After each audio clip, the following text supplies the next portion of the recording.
¿Qué tal? Buenas tardes, estimada magíster, amada Walver. Bienvenida. En esta oportunidad vamos a empezar con una breve entrevista sobre un proyecto que tenemos con pictogramas. Antes de poder empezar la entrevista, estimada maestra, le queremos pedir que nos dé una breve reseña de su trayectoria profesional, por favor. Gracias, Orlando, y agradecer también la confianza y la entrevista que me brinda tu grupo y felicitar a tus profesores de la universidad por el trabajo que están haciendo con ustedes. Es importante preparar muy bien a nuestros estudiantes de psicología. Yo soy la magíster Amada Joana Gualverde Sagastizábal, egresada de la Universidad Cayetano Heredia. Mi especialidad es neuropsicóloga. Bueno, en la actualidad, como sabes, yo estoy radicando en Canadá por temas personales. En este momento yo acá en Canadá no estoy ejerciendo la carrera como sí en el país, porque tienen un proceso bastante extenso de convalidación. Sin embargo, en Perú, hasta el mes de agosto, yo me desempeñaba en una clínica neurológica. La clínica Despertar es en la ciudad de Ayacucho. En Lima he trabajado en el Hospital de la Policía Nacional, específicamente en el área de infectología, con niños, adultos que tienen VIH, que viven con esa condición. También soy docente universitaria, he estado enseñando en pregrado y a raíz de mi migración me estoy dedicando solo a enseñar ahorita en posgrado. Estoy en dos universidades con la segunda especialidad en neuroeducación. Eso es a grandes rasgos mi currículo y quién soy. Muchas gracias, estimada docente, amada Walverde. Bueno, vamos a empezar con la primera pregunta. En cuanto a la primera pregunta, ¿cuáles son las características neuroeducativas más importantes que debemos considerar en el diseño de materiales visuales como pictograma para los niños que sufren del trastorno del espectro autista en un rango de 8 a 12 años, maestra? Ujú. Bien, a ver, yo antes de empezar a responder esa pregunta quisiera que entiendan qué es el espectro autismo, ¿no? Primero que hay que entender que este es un trastorno que se da en el neurodesarrollo y que básicamente lo principal es que afecta a la persona en cómo se comunica y cómo se relaciona con los demás, el cómo él puede experimentar el mundo que lo rodea. ¿No? No tenemos características iguales en todos los niños espectroautistas. No es que todos son iguales y hay un patrón común. Sí hay una línea que sigue la mayoría, pero es importante conocer la característica individual, ¿no? Y algo que yo siempre digo en clase es que tenemos que entender que nuestro cerebro no es una computadora con una serie que sigue igual. Tenemos características importantes, comunes, sí, pero hay que entender que cada uno tiene una particularidad, ¿no? Y para mí el cerebro es como tu personalidad. Tengo patrones iguales, pero nunca voy a encontrar una personalidad igual. Igual es como funciona el cerebro, y esto no solo como un niño de espectro autismo, sino en general con la población. Digo esto porque a veces nos frustramos cuando hacemos un trabajo con estos chicos y yo tengo la idea de que es un pictograma y lo aplico y no le funciona a ese niño, ¿no? Porque este niño de repente es más sensitivo o pues yo le pongo música para que lo relaje y por el contrario lo estresa más. Entonces, antes de empezar a responder esto de qué es lo más importante, yo creo que lo primero es reconocer frente a qué paciente estás y no cerrarte ni frustrarte a las técnicas que vas a tener con el paciente, ¿no? Entonces, yo siempre digo, lo principal es tener paciencia y constancia con tu paciente porque vas a ir descubriéndolo en el camino.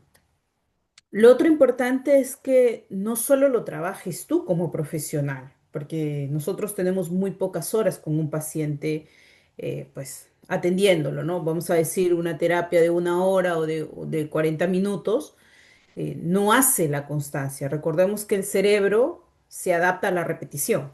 A mayor cantidad de repetición, mucho mejor. Entonces necesito tener de aliado a la familia, ¿no? La familia tiene que ser mi aliado para poder fortalecer las cosas que estoy trabajando y sobre todo también el colegio, que son las horas donde el niño va a estar mucho más tiempo. respetar sus intereses y sus tiempos, ¿no? A veces creemos que tenemos que correr con ellos y nos frustra cuando utilizamos una técnica y no funciona. Ahora, yendo específicamente a lo que me dices, el uso del pictograma en general es bastante aceptable por la gran mayoría de niños, ¿no? Y yo creo que lo principal es identificar qué tipo de niño tienes para empezar a trabajar con él y ver las formas. Ahora, sí es importante también respetar los colores, el estímulo, cómo se lo pueda presentar al niño, sobre todo porque entendamos pues que en general los seres humanos somos muy sensitivos, ¿no? Y eso es importante generar con nuestros pacientes. Muchas gracias, estimada maestra. Bueno, ahora con la segunda pregunta. ¿Qué estrategia neurodidáctica recomienda para facilitar la comprensión y el aprendizaje en niños con trastorno del espectro autista mediante el uso de pictogramas? Primero, siempre hay que tener una planificación, ¿no? No utilicemos el pictograma por utilizarlo, porque el pictograma pues está aceptado como lo había repetido hace un rato, pero es importante tener una estructura en cuando vamos a utilizar esta metodología, ¿no? Y cuando hablo de la estructura, hay que establecer estas rutinas claras y eso involucra tener objetivos claros en cada sesión. Lo otro es que hay que tener flexibilidad, porque al ser niños neurodiversos, esto puede cambiar en el camino, ¿no? Yo hoy día tengo, por ejemplo, planificado mi pictograma de aseo, pero el niño no quiere trabajar. No me voy a frustrar si yo no me he anticipado a los cambios o no soy blanda o aceptable para el cambio, eso también me va a generar incomodidad. Entonces, para mí lo más importante yo creo que es la planificación, la estructura y la flexibilidad.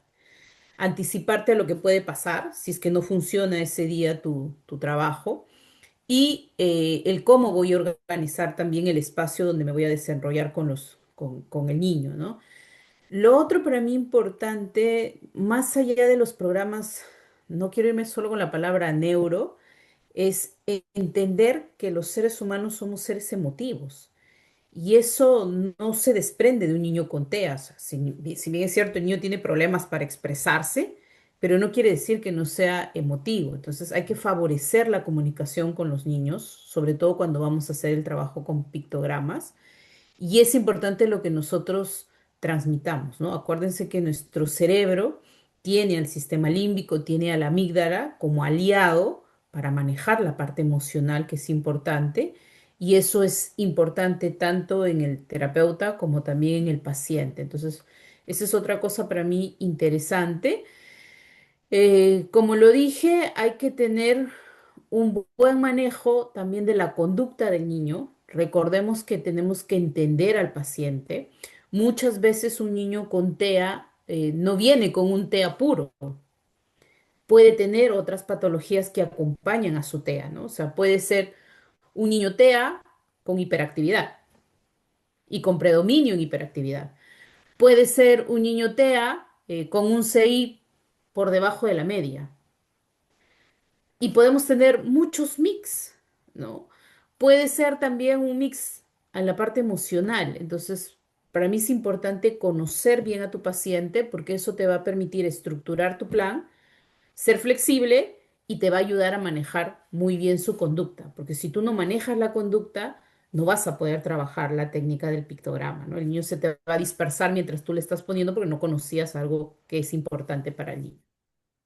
Muchas gracias, profesora Amanda. Hasta aquí ha llegado mi participación. Yo he sido el estudiante Orlando Hansara Carrera y soy estudiante de sexto ciclo de la Universidad UTP. A continuación le voy a dar pase a mi compañero Josías, quien también le va a plantear algunas preguntas. Josías, por Ok, favor.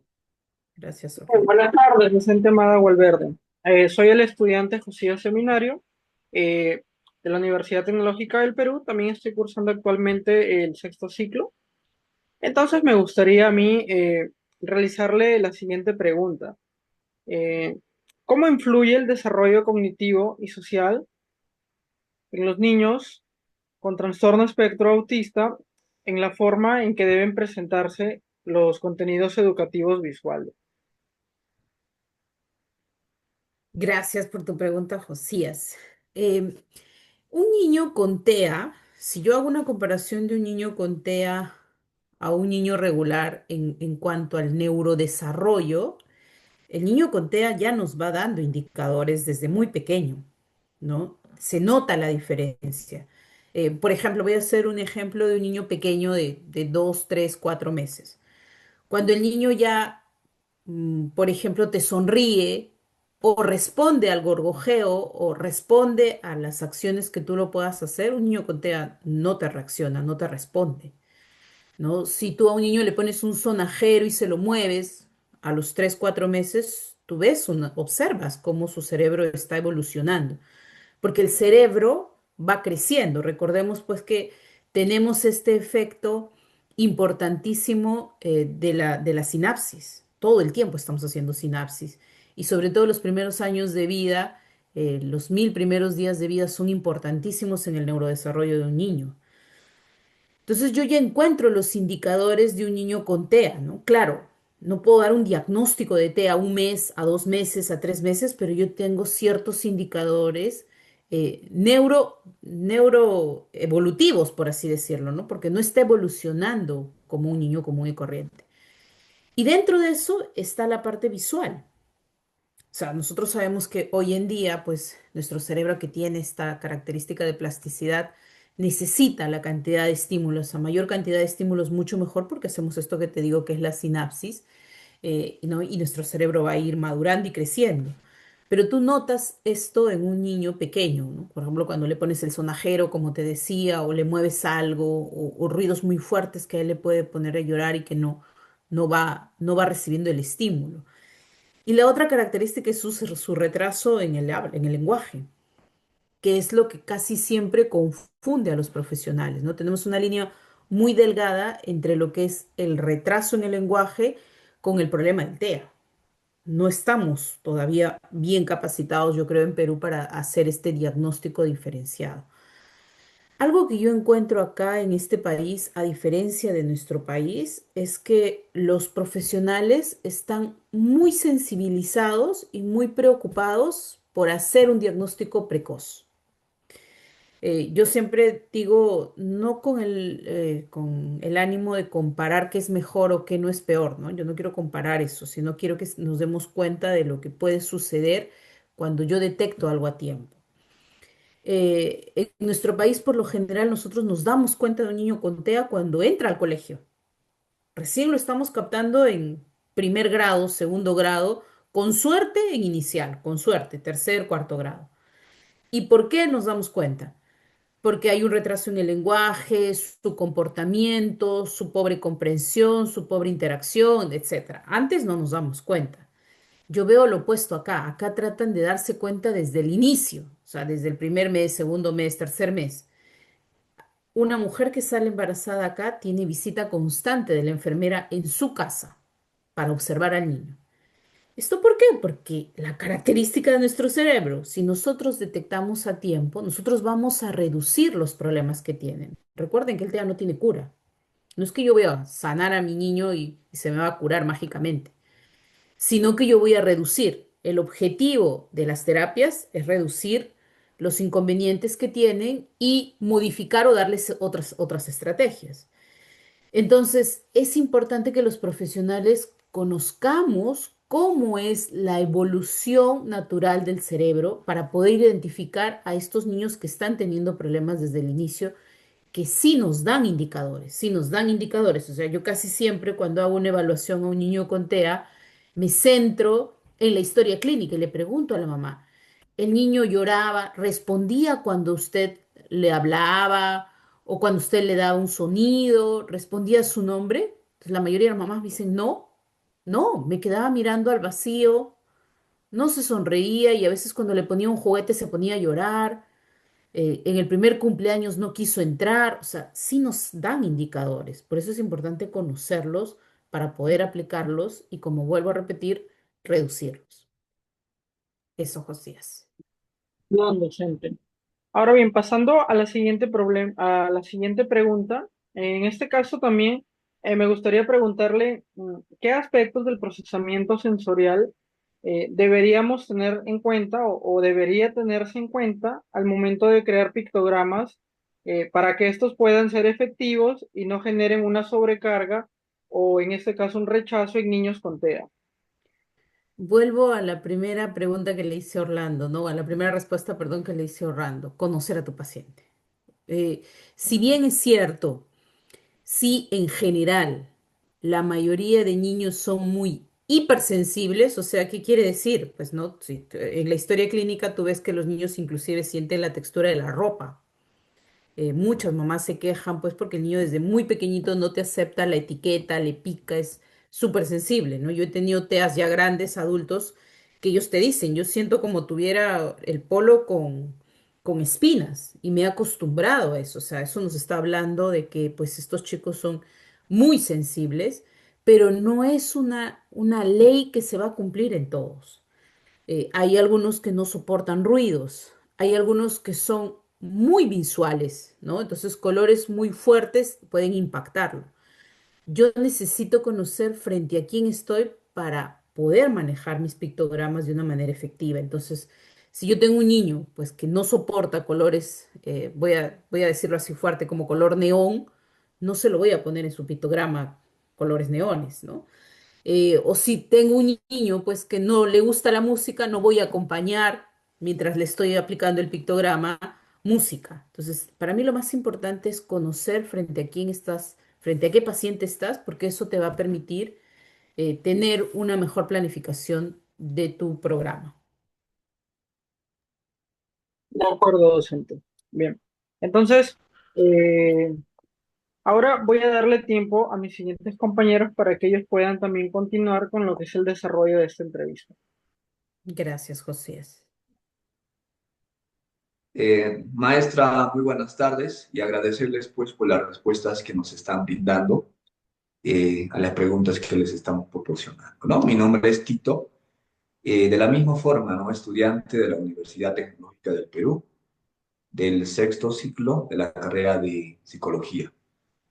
Mi pregunta va a esta, ¿no?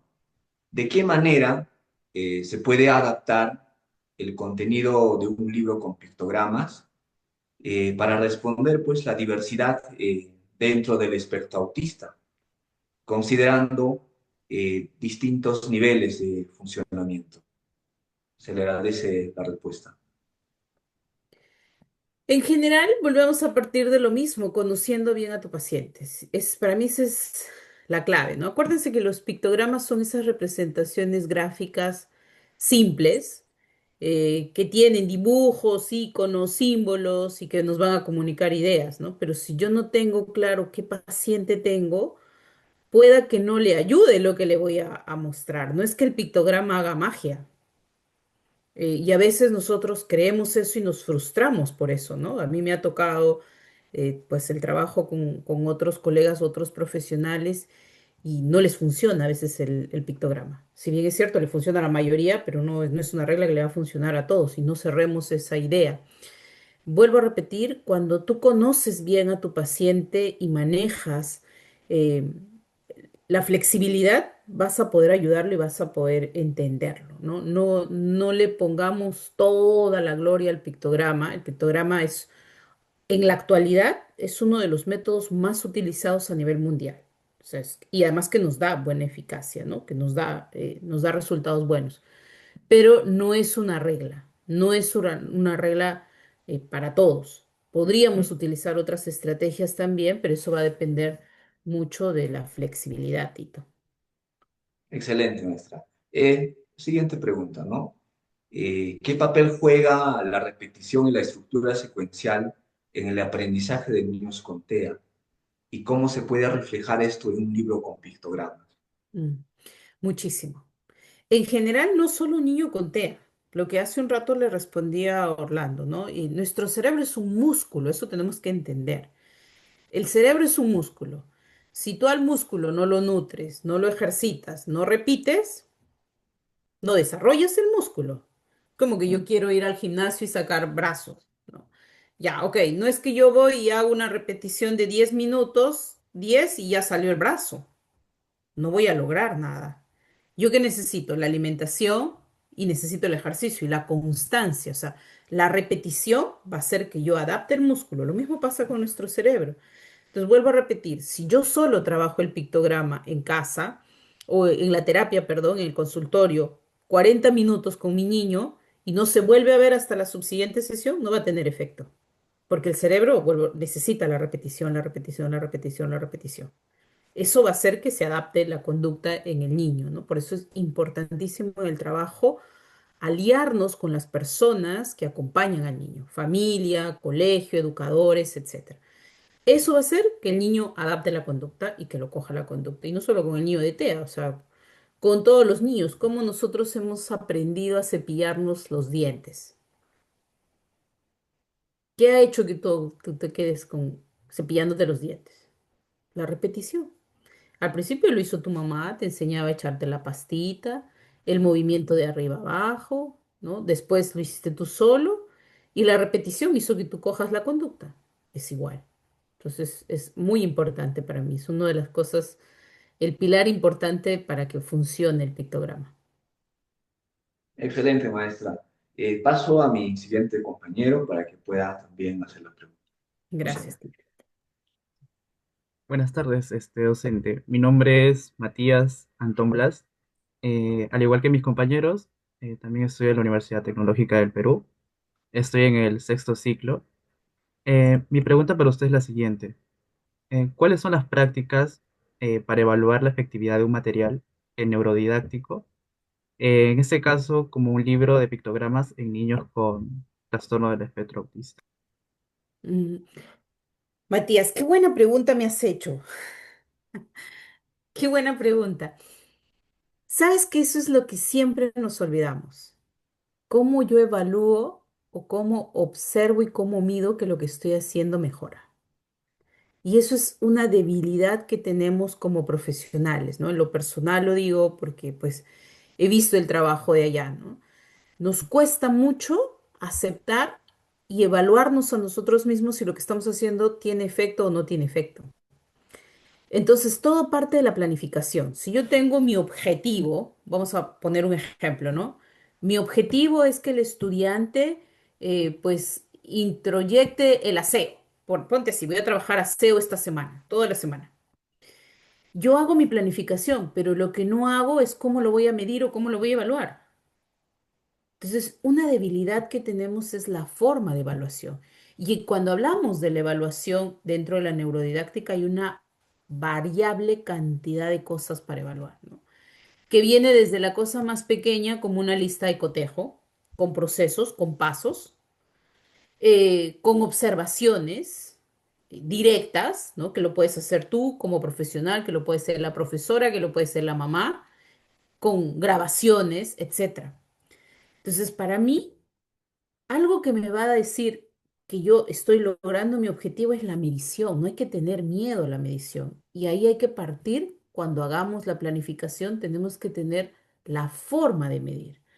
Hoy en día tenemos miles de formas de medir, o sea, hay que adaptarlo a mi niño, ¿no? Entonces yo digo, ok, voy a trabajar esto en 4 o 5 sesiones, van a ser repetitivas y a la sexta yo debo ver algo. Ya debo ver que por lo menos él sabe abrir, vamos a ver el aseo del diente como lo estábamos haciendo, ya sabe abrir y ya sabe poner la cantidad de pasta.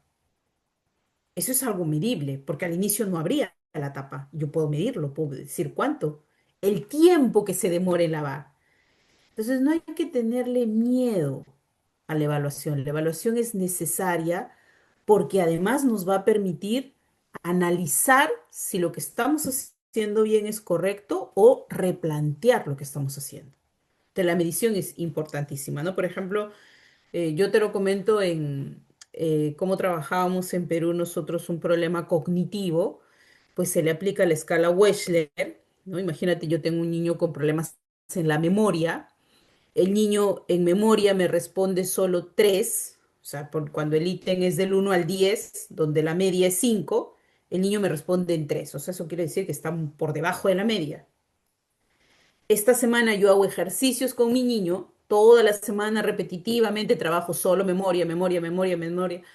eh, Memoria a corto plazo, ojo, memoria, memoria, memoria, memoria, y yo planifico que en la subsiguiente semana le voy a tomar la prueba. Vuelvo a tomarle, ya no le voy a tomar toda la prueba del Wix, solo le tomo memoria. Y en esta no me responde 3, me responde 4. ¿Eso qué me quiere decir? Que está funcionando lo que estoy haciendo. Pero ¿qué pasa si él no responde 3, responde 2? Me tengo que preguntar, ¿es normal que una persona con, se me ocurre, 7 años baje a un nivel 2? ¿O es que hay otro problema neuronal? ¿Qué pasaría si este chico tiene un tumor en el cerebro?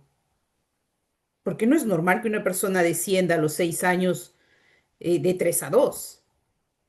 Tengo que hipotetizar que puede haber otra cosa. Lo mismo pasa con nuestros chicos de TEA. Es una forma, la medición es importantísima porque vuelvo a repetir, te va a asegurar el éxito de tu programa o de lo que estás haciendo o te va a ayudar a replantearlo, ¿no? Gracias, Matías, por tu Muchas gracias. pregunta. Su respuesta fue bastante enriquecedora. A continuación, con mi compañera. Gracias, compañero. ¿Qué tal, docente? En esta oportunidad le saluda la alumna Yankeli Brígida Sococoya, igualmente que mis compañeros. Estudio en la Universidad Tecnológica del Perú, en la sede de Arequipa. Bueno, la siguiente pregunta sería, ¿cómo puede un educador o terapeuta integrar el uso de los pictogramas en la rutina diaria y en las intervenciones educativas para maximizar su impacto? En general, lo bueno del pictograma es que es adaptado en cualquier ámbito, ¿no? Puedes adaptarlo en una clase, puedes adaptarlo en una rutina diaria. Podríamos hacer, lo más importante es hacer la estructura, ¿no? Por ejemplo, si yo tengo dentro de mi colegio, voy a adaptarlo en mi clase, yo podría ponerle mi pictograma de la hora de entrada, la hora de aseo, la hora de trabajo, la hora de trabajo con el cuaderno, la hora del recreo, la hora del break, el juego libre, etcétera, y puedo ir estructurándolo. Lo mismo puedo hacer en la casa. El proceso para que el niño, por ejemplo, se levante para ir al colegio. Y eso es como la fortaleza de cómo yo puedo utilizar el pictograma. El pictograma es adaptable a las situaciones, a la realidad del niño. Y se puede utilizar en una actividad, en curso, en todo lado, ¿no? Y es medible y observable para el niño. Por ejemplo, podría ayudar mucho tener horarios visuales con el niño para poder ponerle un check a las cosas que ya estoy haciendo, ¿no? Y ir midiendo. Entonces, para mí el pictograma probablemente es, como hace un rato les decía, es uno de los más utilizados porque es muy fácil su adaptación en la vida diaria, en la clase o en las rutinas del día a día del niño. Excelente, doctora, muchísimas gracias. Le doy paso a mi siguiente compañero. A la compañera Zully. Buenas tardes, docente amada. Soy Zulín Salcedo Araujo y también estoy en el sexto siglo de psicología. Y mi pregunta es la siguiente. ¿Qué recomendaciones daría para evolucionar a las familias en el uso de materiales con pictograma y así potenciar la generalización de habilidades en distintos contextos? Gracias, Zuli. Algo que tenemos que entender es que nosotros lo que buscamos con un niño con TEA, con un adulto con TEA, una persona que vive con el espectro es darle autonomía, ¿no? Creo que es el objetivo de todos. Y los pictogramas favorecen a la autonomía. Lo otro que les decía es que es importante entender que los seres humanos somos muy emotivos. Nuestro cerebro es emotivo, nos guste aceptarlo o no. Yo digo, el cerebro es para mí, si lo pongo en un peso, yo diría que es 70% la emoción. Nosotros actuamos con la emoción todo el día. Imagínate un niño con TEA, vive con un nivel de ansiedad súper alto porque ellos tienen sus surcos bien marcados, ¿no? O sea, ellos son bastante rutinarios, inflexibles a eso. Entonces, si tú hoy día lo llevas al colegio y todos los días tú lo has llevado, sales, volteas a la derecha, volteas a la izquierda, tomas el bus, bajas y hoy día lo llevas por el lado izquierdo, lo subes a una moto, le cambiaste el mapa por completo. Entonces, eso le genera la ansiedad. es importante que la familia se integre al trabajo y que entienda que va a tener muchos beneficios, ¿no? Partiendo desde la autonomía, desde reducir la ansiedad, desde enseñarles y darles técnicas para que mejoren la parte emocional, para que mejoren su comprensión y sobre todo, todo esto, finalmente logremos la inclusión, le va a facilitar la inclusión para que pueda convivir con el resto de personas, ¿no? Porque recuerden que el ser humano es la triada biopsicosocial. Finalmente, ¿dónde va a desarrollar su conducta? En un grupo de personas. Entonces, ese es mi objetivo.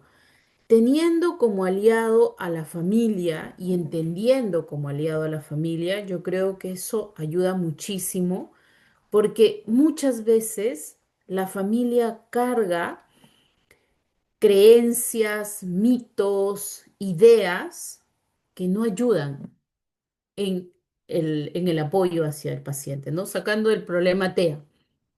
Hace un ratito yo acá en casa estuve atendiendo por amistad a un amigo de mi hija, ¿no? Y ella me dice así como que muy bajito, me dice, tengo miedo que lo diagnostiquen con TDAH. Y le digo, ¿por qué tienes ese miedo que lo diagnostiquen por TDAH? Porque lo van a marginar. Yo quisiera que esto lo manejen callados, que nadie se entere, que no sepan que él tiene TDAH. Ese es un mito tuyo, le digo, eso es un mito tuyo que lo traes probablemente desde tu país y crees que eso es así, eso no facilita al niño. Él no tiene nada, no es una persona con un problema. Tú tienes que aprender la realidad, tienes que aceptar la realidad, es como yo, ¿no? O sea, yo soy miope, yo sin lentes no veo. Entonces, si yo no veo, me frustro, lloro, me molesto, me desespero porque tengo que esforzar mi vista para hacer esto y poder leer. ¿Qué tiene que pasar? Yo tengo que aceptar que yo necesito esto. Esto para mí es un aliado. Entonces yo necesito ponerme los lentes. Eso me calma y hace que yo pueda leer con seguridad, que yo pueda ver con seguridad. No me hace ni mejor ni peor persona. Es una necesidad. Lo mismo pasa con un niño con TEA. Tienen diferentes formas de aprender, tienen diferentes formas de ver el mundo, tienen diferentes formas de hacerse entender. Y a veces las creencias de los padres, como que es el rarito, es un castigo divino, hace que no podamos ayudarlos por lo que yo creo. Entonces, para mí, el tener aliado a la familia es lo principal, ¿no? La familia tiene que tener claro que no es una enfermedad, es una forma de vida, es una condición y lo que todos queremos es pues que esta persona se integre y se pueda socializar y pueda tener autonomía, ¿no? Otra recomendación que daría es que es muy importante como terapeutas nosotros tener mucha paciencia y mucha constancia. No pretendan que una técnica funcione igual para todos, lo que les decía, y que cada uno hay que aprender a respetar el progreso gradual de cada persona, ¿no? Lo otro es que es importante el trabajo en equipo, triada, ¿no? Terapeuta, profesores, colegio y familia. Eso para mí es importantísimo. Y lo otro importante es respetar a tu paciente, respetar sus intereses, sus tiempos, sus formas para que también ellos no puedan sentir nuestras frustraciones y nuestro rechazo, que a veces suele pasar, ¿no? Y es otra cosa que bloquea todo el progreso de un niño con TEA. Eso soy. Muchas gracias, docente. A continuación, mi compañero me hace la siguiente pregunta. Buenas tardes, docente. Mi nombre es Diana Gallegos, estudiante de la Universidad Tecnológica del Perú, también en el sexto ciclo. Bueno, docente, según su experiencia profesional, ¿qué errores comunes se deben evitar al diseñar materiales neuroeducativos para niños con TEA, especialmente en el uso de pictogramas? Gracias, Diana. Lo que les decía, ¿no? No conocer a tu paciente. Si no conoces a tu paciente y haces repetitivo lo que crees que funciona, agarrar Google y bajarte los pictogramas en una sola, no va a funcionar, ¿no? Para mí ese es el error más común Y el otro error más común es no ser flexibles, o sea, no entender pues que a veces algo no funciona y hay que cambiarlo. Entonces, dos cosas importantes, conocer a tu paciente y tu flexibilidad. Eso va a ser el éxito de lo que estás haciendo y finalmente tu objetivo, ¿no? Que es ayudar a la persona. Muchas gracias, docente, por la respuesta. Bueno, mis amadas, con esto hemos logrado concluir con la entrevista. Muy agradecido por parte de nuestro grupo, ¿no? Nos va a ayudar muchísimo la información que nos ha brindado mediante sus palabras, ¿no? Y resolviendo nuestras dudas para nosotros poder concluir con nuestra tarea académica. Nuevamente, las gracias, el tiempo y sobre todo la dedicación. Hemos aprendido muchísimo el día de hoy y estoy muy seguro que sus palabras nos va a orientar para hacer un buen trabajo, más que todo en la práctica como psicólogos, como futuros psicólogos. Gracias, Miss. Gracias, Orlando. Agradezco a ti y a tu grupo por el tiempo y por la oportunidad. Les deseo éxitos.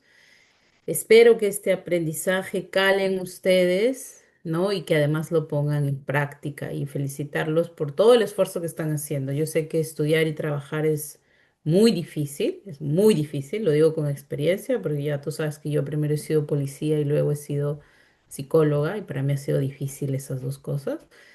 Pero luego van a disfrutar de esa satisfacción cuando lo logren, ¿no? Y además cuando puedan poner en práctica todo lo que están aprendiendo. Éxitos, bendiciones y felicidades. Muchísimas Muchas gracias, gracias. igualmente. Gracias, Gracias. doctora. Muchas Gracias. gracias. Muchas gracias. Gracias.